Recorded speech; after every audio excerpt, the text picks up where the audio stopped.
you wanted the best, you've got the best podcast. The hottest podcast in the world. The Chris Voss Show, the preeminent podcast with guests so smart you may experience serious brain bleed. The CEOs, authors, thought leaders, visionaries, and motivators. Get ready. Strap yourself in. Keep your hands, arms, and legs inside the vehicle at all times, because you're about to go on a monster education roller coaster with your brain. Now, here's your host, Chris Voss. Hello, Chris Voss here from the Chris Voss Show. Ladies and gentlemen, the ladies, Things That Makes Official. Welcome to 16 years and nearly 3,000 episodes of the Chris Voss Show. We've been bringing to you all the most amazing minds, the most amazing leaders, the people who tell you their stories and journeys of life and help you improve the quality of your life. And we've got another amazing young man on today. But in the meantime, please control your family, friends, and relatives to subscribe. Tell them you can't be friends unless you subscribe to the Chris Voss Show. No, don't be that way. That's not nice. Just lightly, kindly say, I'd really appreciate it if you did that. Anyway, guys, go to thechrisvossshow.com. Let's see, facebook.com, linkedin.com/Chris Voss and all that, and youtube.com/Chris Voss. Opinions expressed by guests on the podcast are solely their own and do not necessarily reflect the opinions of the host or the Chris Voss Show. Some guests of the show may be advertising on the podcast, but it is not an endorsement or review of any kind. Today's featured author comes to us from bookstolifemarketing.co.uk. With expert publishing to strategic marketing, they help authors reach their audience and maximize their book success. Today, the amazing young man we have on the show with us today is Anthony Robinski, and his book is entitled The I Problem Theory, a way to solve your problems. And I don't know about you folks out there, but I've got a couple, one or two, so he's going to help us. And we're going to get into with him. Welcome to the show, Anthony. How are you, sir? I'm well. Thanks for the wonderful introduction, Chris. Thanks for coming. We really appreciate it. Give us your .coms. How do people find out more about you? You can reach me at the Press Books and look for Anthony Robinski. There's also robinskibooks.com, where the rest of my books will be published at. Now, you are a Navy veteran from the Dallas, Texas area. You joined the Navy in 19, serving 12 years in active services until transitioning to the Navy Reserve. During service, you worked with cutting-edge technology on submarines and taught dance around the world. The time spent, now, was that part of the cutting-edge technology on the submarine? Just kidding. The dance part, right? YMCA. Anyway, the time spent in the service allowed him to live in the imagination of his predecessors. In many stories he heard from his fellow sailors and their outlandish adventures inspired him to share his own using the same practical techniques. He set out on his adventure to write and tell his own stories. No longer on active duty, he lives his dream of working with technology, taking a plunge into his greatest passion, writing. His writing contains the same principles and lessons he learned during his time visiting countries worldwide. Again, James, wonderful resume there, and thank you for coming. No problem. I'm excited to be here. We're excited to have you. And give us give us a 30,000 overview. What's inside this book?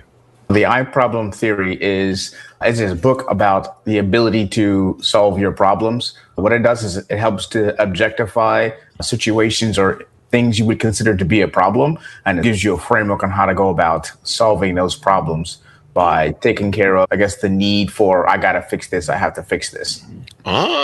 So the I Problem Theory, is there something called the I Problem? Is there an example of that, how that works? Actually, no, this problem theory is an original idea of mine that I had created. So how would you describe it to people that want to get familiar with it?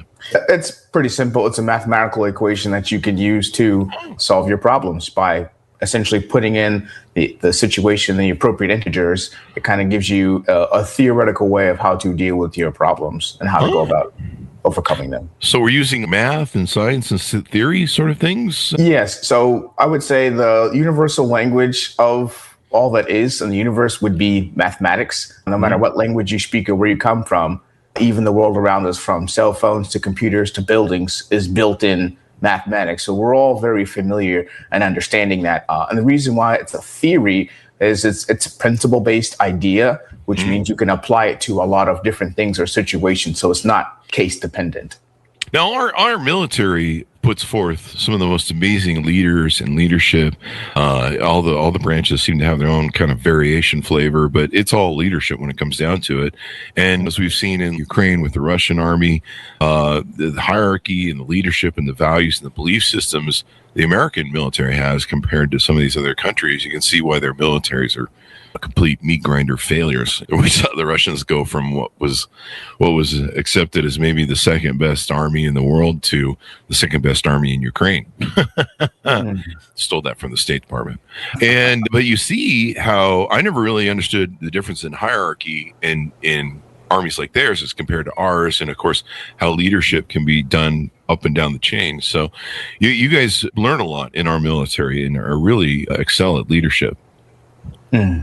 I would say I've been very privileged and gifted to have had amazing leaders throughout my entire military campaign against this life. And from their leadership, I started noticing some core principles and how things are done. And I found that's what's led to a lot of my personal success, and I think success for our military. Now, how does this math work? Because I go on Twitter, and over there it's 2 + 2 = stupid. No, we like to keep Twitter. So the way the math works is you start off with a X integer, which is a representation of inheritance, the things we cannot control, the things that are essentially what currently is. And then from there, you're able to, the next integer would be I, which is the individual. So you as you are, what you know, and what you can do. But the cool thing about the problem is the information and other people. That is how you leverage information other people to improve yourself. So let's say, for example, you encounter an issue that you cannot overcome by yourself. By gaining more information and talking to other people, it leads you to be able to overcome that problem, which is why it's multiplication. And essentially, multiplication is leveraged information, or leveraged compared to addition. It's something where math is math. It's kind of science. Now, evidently, one of the things is I have to understand the root cause of what the problem is. Is this something where I have to take accountability or something? What kind of Jimmy Ringer is this, man? What's so? The idea is the problem does help you to take accountability without necessarily having to admit that to yourself. Because what it does, it lays out what is, and in doing so, you are automatically taking accountability for yourself. So it gives you the premise of being able to have a starting point or a foothold. And as you begin to explore and go through what your different inheritances are, things you've been given, the kind of person you are, where you grew up, how much money you started off with, versus the people you know, people you may not know, and the information that's currently available, that's where it begins to give you an opportunity to do something about it without necessarily blaming yourself or blaming not what you know, and exploring and attempting to put in those integers values for those variables we do not know. That, in a sense, is what allows you to take personal accountability for yourself without maybe necessarily having to consciously think about it. Wow.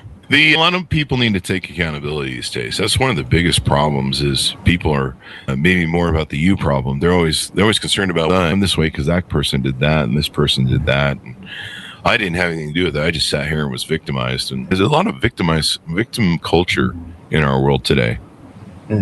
Yeah.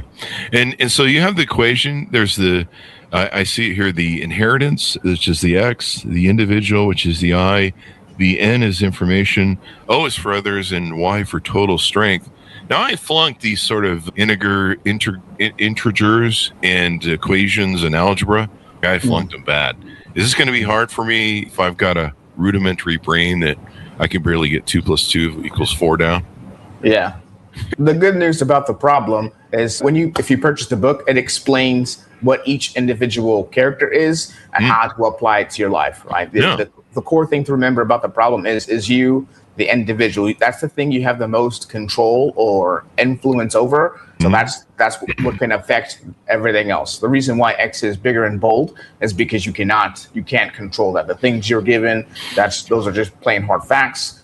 It is what it is. But information, that's something you can acquire yourself. But you yourself as the individual have to do that. And in the back of the book, I actually have it set up to where you can write down, okay, here is what I can do. And then you write down, here's the information I know. And then these are the people that I know. And then how can I leverage that to overcome the problem that I have? Because if it's a problem, it's probably more than likely bugging you.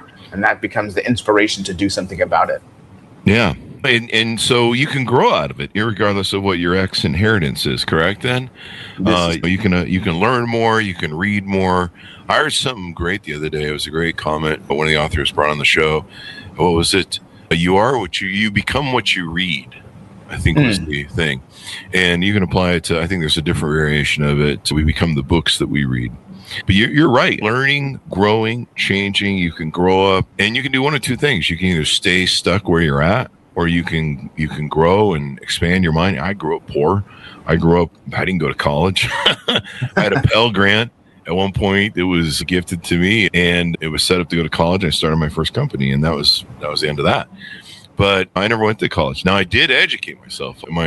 Some people that were my relatives were like, I could be like Chris, not go to college and succeed. And it's I'm a special case. I think everyone knows that listens to the show. But no, I what I did was I educated myself with my own MBA. And it was an MBA where I chose what I wanted to learn as to where I wanted to go. And so I learned how to be a CEO and what I would deal with at a level with having hundreds or thousands of employees. And I learned all that stuff. I gave myself my own MBA. Even though I started my own companies, I was reading Harvard Business Review quarterly and just learning everything I could about business, about how to run it. I was learning about U.S. history and learned that in high school. But I basically educated my way out of it. So even most people you see that don't go to college, they're really educated in what they're doing. I think even Mark Zuckerberg is really good at coding and how to manipulate people for. Yeah. And so they can read the book. They can understand how to support their lives and excel in what they do. What are some maybe things we should tease out to people about you that I haven't asked about the book? Tease out about me? The book or you, either. I think the thing I would say is when I first discovered the problem, I was surprised when I came up with it myself. And then I spent the next roughly 8 years trying to apply the same principle every day. And I find, like, when you look at all the motivational speakers, the people that make a living doing that, they're essentially a living example. Even you are a living example of, because you leverage the information, and then now you're leveraging other people to overcome, let's say, the issue of, okay, I don't have a degree, but because of the information I know, the people that I learned from, and my own capability as an individual, you've been able to succeed in that endeavor. That's true. I swear to God, I learn more sometimes from our guests than our audience does, because I get to kind of sit front row and ask the questions that I want to ask because I'm curious. I'm like, hey, what about this? And I learn. And it's a lot of fun. And hopefully your audience does too there. Me too. So let's talk about the book series you have. Now, you've also written a book series, and it's called the My Superpower series. Talk to us about what you have going on there.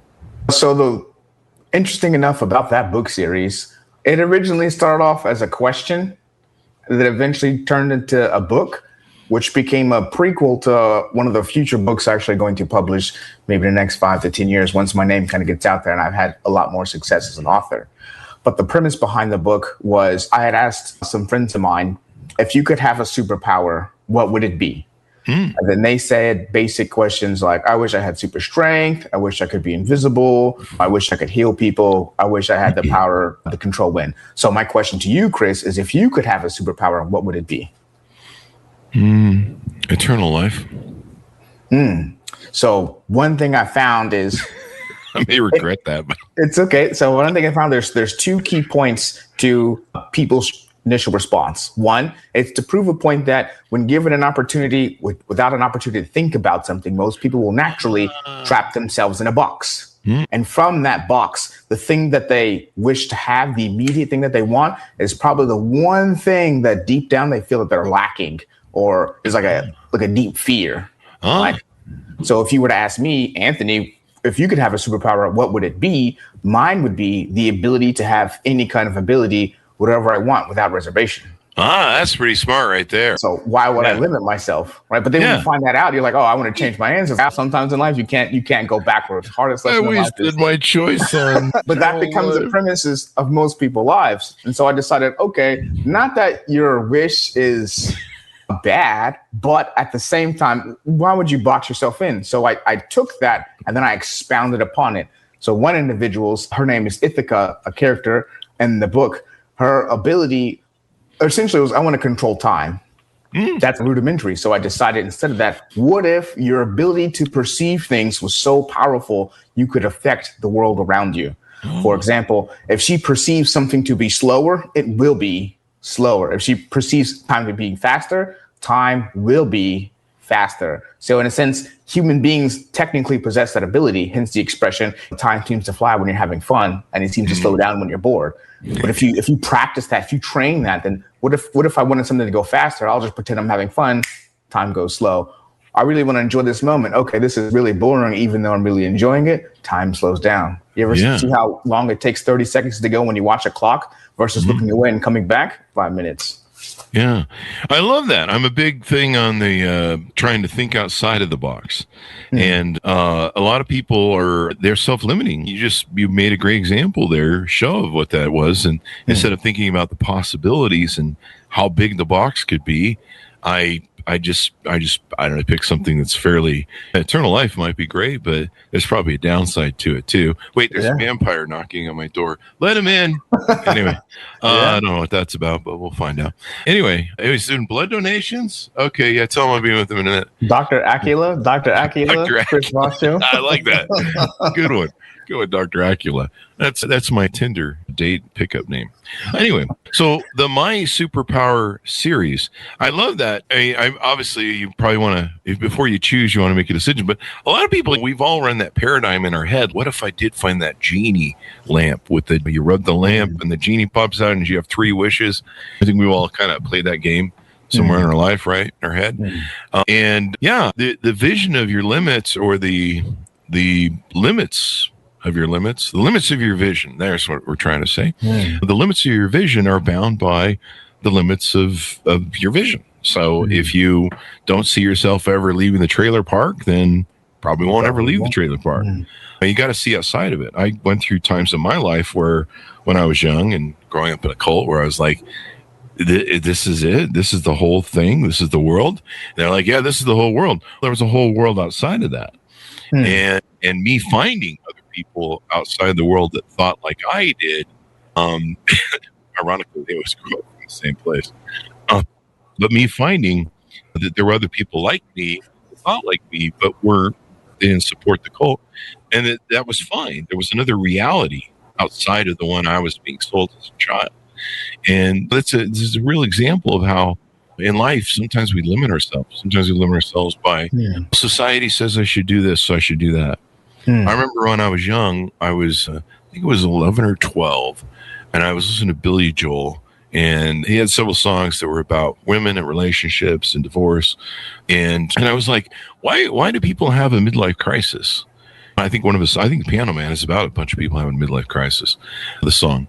And so 10, 11, I was like, why do people have midlife crisis? And I was like, I don't want to have one of those. And it seems like a lot of people, I figured out, they kind of live their first 20 years of their life just in lockstep with whatever the machine of society tells them to do. What do I do? Go to school. What do I do now? Go to college. What? It's still Fight Club scene in the bathtub. What do I do now? Get a wife. What do I do now? Have some kids. What do I do now? And then people kind of wake up around 40s and 50s now, and they go, hey man, I've been running someone else's game. So I love you coming up with this concept. If it really was infinite, what better choices do you make? And once you said that, I was like, oh yeah, there's so many. I need to expand my circle or my vision. Yeah. So I love that. Now you have more books coming out in this series? Yes. So right now there's only episode 1 out. Once my writing career takes off, we'll be publishing episode 2, episode 3, and episode 4. And these are all prequels, yet fast forward of my major book series, which will be the Purpose book series, which is already written, but I can't publish it yet because, again, it's a huge novel, and it would be pointless to publish it now. My original mentor had recommended start off with smaller book series first, get your name out there. Once your name's out there, you find a good publisher, find a good editor, then you can make this really big book. And this is what's really going to bring in your readers and make your career as a writer take off. So I'm just waiting to get to that. Do you have an anticipated release or just when this comes together in the future? It'll either be next year or 5 years from now. It's one of the two. Yeah. Make it your superpower. And then, see, I'm learning from you. Yeah, see? You're smart. I'm still working on. My biggest problem is ADHD. That's a big challenge for me. Is anytime something has squirrel. Wow. And I'm one of those people. I can wake up and I'm going to do this one thing on the car, and then I go do that one thing, and then 20 things later, I'm like, why am I in Vegas? I was just going to go work on the car. Why am I here? And that's how bad my ADHD is. I call that freedom of choice. You're not bound by your choices. Freedom of choice. Hey, honey, I didn't cheat on you. It was just freedom of choice. But there are consequences for our actions, right? What? Life you didn't tell me that before I started making these decisions. See, look at that. I took off the reins. Look what you're doing. The truth is revealed. you expanded my visionary circle of what was possible in cheating. Hey, freedom comes at a price. It's going to be half of my shit, evidently, in divorce. So my superpower theories, I like this. I never really sat and thought, do I have a superpower? I know one of my superpowers is ADHD. Do you apply this in any shape or form that way, at looking maybe at what our certain strengths are that we have as individuals, and maybe identify how we can use them at their max for superpowers? Of course. I think the best example would be we'll use the human body, right? The human heart, once it starts, beats roughly 52 billion times, roughly, with a resting heart rate of, I think, like 55 or 60 over the course of, I think, 65 years, like 52 billion times. But just a regular human heart doesn't stop beating. If it does, you're probably dead. That's not a good thing. Yeah. But to think about it, your heart, once it starts going, once it starts kicking, it doesn't stop. We wake up every single day. Our bodies are constantly being attacked by bacteria. We're constantly self-regenerating. We're constantly growing. We're constantly gaining information. Our bodies are able to take us into the future, in a sense. What piece of technology do you know that can last 60, 70, 80, 90 years? That's true. Everything else has got, what's that thing that Apple likes to do? Planned obsolete. Planned obsolete. Yeah. Where they built in failure to the product, so you have to buy the new one. Wait, is this what's going on with my body? Anyway. Yes, the built-in system. Have you been doing your maintenance? That's the real question. Maintenance? I'm supposed to change the oil in this thing? I'm still running the same crap that came out of the freaking factory. Your factory hardware. Very nice. Very nice. Yeah, very nice. Very nice. In fact, they won't, evidently God doesn't do upgrades, Pat. They're just like Apple. After 12.0, they don't do upgrades anymore. Yeah, so I'm going to get a new one. You're just stuck with, you can't even buy a software upgrade on OS. Wow. And so, most of us are still running around on Vista 7. So, or Windows 2. But to that point, if you think about the world around us, we are literally living in somebody else's imagination. Somebody imagined this microphone, this computer, these walls, air conditioning, and they brought it to fruition. If you think about it, like, even engineers are essentially living the I problem theory. I can't invent this by myself, so let me get with other engineers. Let's learn some new information and overcome this problem of being so hot indoors. Ta-da! AC, right? The human's ability to imagine something and bring it into existence. One thing eventually I'll get into with the Purpose book series is speaking of the fourth dimension. I'm a firm believer that each preceding dimension is the ability to tap into it, right? You have one dimensional, obviously. With the second dimension, it gives you access to the first dimension. With the third dimension, it gives you access into the second dimension, which is why you can have a flat screen, but then still see depth. You can control things on a piece of paper by drawing it. And I believe the fourth dimension is the dimension that allows us to affect the third dimension. So the things we imagine in our minds gives us the ability to bring it into existence and bring it into fruition. I love that. I'm going to start thinking of what my superpower is. Now, I know one of it is farting. I know my other superpower is after I have coffee, I have to go visit the smallest room in my home. I'm really good at that. Is good. Yeah. And I think I'm also, according to my girlfriend, I'm also, my other superpower is being full of shit. I got that going for me. That's what the coffee's for. Clears you out. That's what I keep telling her. It's gone every morning. I don't know why you still complain. Consistency is key. It's almost like this is your nature or something. Anyway, I don't know what that's about. But so is there an anticipation for these future books? I think I asked you that. Yep. What are you going to tackle maybe in the next book that people can look forward to? You don't have to give us the whole thing, but is there going to be an aspect of it that's aligned with the series that you're going to tackle? Yeah, so the second book, you begin to see the components that are going to affect what's going to happen in the Purpose book series. It begins to set a premise for the sort of universe that I'm going to be building. In a sense, and the interesting thing about the universe that I'm building is a lot of it is almost mirroring the principles of how our world works. It's just more of a fantastical version of a story, because I believe that every person has a story within them. And the characters that I made from the My Superpower series are built on the story of those people as individuals and characters. And then there's a couple of one-off books at some point I'm going to publish that are not science fiction. Sometimes science fiction and telling stories that are, what do they call those things? Parables sort of things and things. It's a great way for people to learn, because you can kind of see through a third dimension or a third perception, someone else's perception. You can kind of stand on your side of yourself, and it gives you kind of that mirror where you go, hey, maybe, am I like that? Yeah. There's a lot of great ways people learn and stories and everything else. So you've got these two books that are out now. Was there any prior books that you'd written that we want to plug? No prior books, just the I Problem Theory and My Superpower series. I got a poem out there somewhere. We'll see what happens with that. There you go. You poems too. How did you know when you were going to be a writer, by the way, and know that that it would work for you? So it actually happened from my best friend back in 2015. We were out to sea, and I was telling him about a dream that I had. And this conversation went on for about 6 hours. And he told me, dude, I have no idea how you remembered all of that, but you need to write that down, turn it into a book, and then sell it. So I was like, no. And then a year later, I was doing some work. I did and I was sitting in a hotel room. I was like, okay, I'm here. I got 9 hours to kill. Let me just put some pen to paper, see what I come up with. And within that 9 hours, I came up with 30 pages. I mean, bear in mind, it was like one paragraph, but pen to paper. I had a couple people read it. They said, this could be good, but it's like word vomit. So then that's when I learned that writing is amazing, but editing is divine. So once I went through and edited it a few times, I gave it back. They're like, this is awesome. And that was the Purpose book. So I was like, hey, let me go start the author writing process. And they're like, technically speaking, this is good stuff, but you don't want to put this out first. So it's like, okay, let me start writing a bunch of smaller things. And so what I did was I came up with the My Superpower series, just inspiration to start writing. Or I would see a picture, here's a picture, write a 500-word story. And I just realized, man, it's so easy. There's just so many stories. And in my mind, I am simply telling the story of the characters themselves. They're telling me, oh, hey, by the way, this is what happened.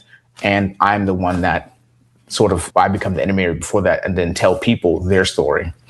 Yeah. Tell people their story and help them find it. What a great journey. And then did you learn a lot of these lessons from being in the Navy and maybe commanding other people or being a leader, et cetera, et cetera? I think because of the good leadership I had, they did a really good job of nurturing my creativity and my ideas. And hey, if it's something cool, go for it, see what happens. Because if you do nothing, nothing will happen. Life only sees what you do. So do something, start there. And then the universe will give you immediate feedback. And based on what the universe tells you, will determine where you can go from there.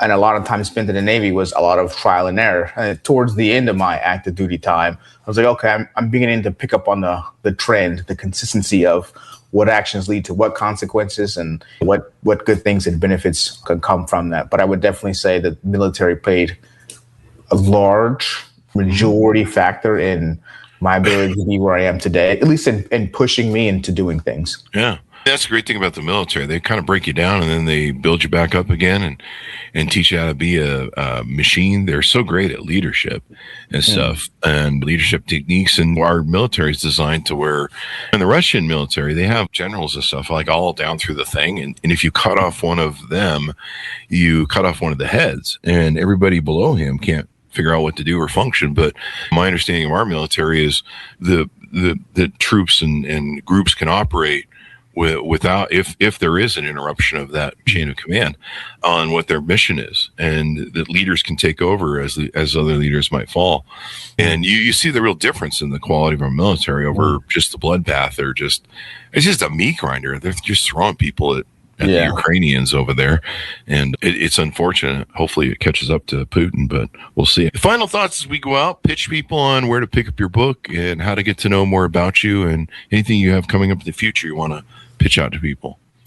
I would say for the My Superpower series, you can go to RobinskiBooks.com and buy that book there. Both books are on Amazon. You can buy them on Barnes and Nobles. Right now, the iProblem Theory is out of print, but it gives you the option to go to A-Books to purchase it. You could also purchase it from the Press website, to the best of my knowledge, and that's where you can buy those books. If you also, when you do buy the book, remember in the back is a spot for the iProblem Theory. We can actually write down each individual problem that you might have, and I think that'll definitely assist people in understanding what it is that could be bothering them. Yeah, because you help them do better, be better, yada, yada, yada. So it's been wonderful, insightful to have you on the show, and now I need to think about my answers of what my superpowers are and how to use them better. Maybe drink more coffee and eat more beans. So people can order the books wherever fine books are sold, Amazon and all those places, and they can find out more about you on your website. Give me the .coms for you one last time, if you don't mind. RobinskiBooks.com for the My Superpower series. The AR Press website, it's a really long name, AR Press, Anthony Robinski, blah, blah, blah. There's also Barnes & Nobles has the books. If you just type in Anthony Robinski and Google, Yahoo search, most of these items will pop up. A very unique name. My problem. Or where it was like, they call it is blame others. So I'm doing a book called The You Problem. It's all your fault, not mine. The I Problem. Check it out, folks. It's called The I Problem Theory. Solve your problems. You find it wherever fine books are sold. Thanks so much for tuning in. Go to goodreads.com/Chris Voss, LinkedIn.com/Chris Voss, Chris Voss 1 on the TikTok, and all those crazy places on the internet. Be good to each other. Stay safe. We'll see you next time. You've been listening to the most amazing, intelligent podcast ever made to improve your brain and your life. Warning, consuming too much of the Chris Voss Show podcast can lead to people thinking you're smarter, younger, and irresistible sexy. Consume in regularly moderated amounts. Consult a doctor for any resulting brain bleed. All right, Anthony, great show. Awesome job.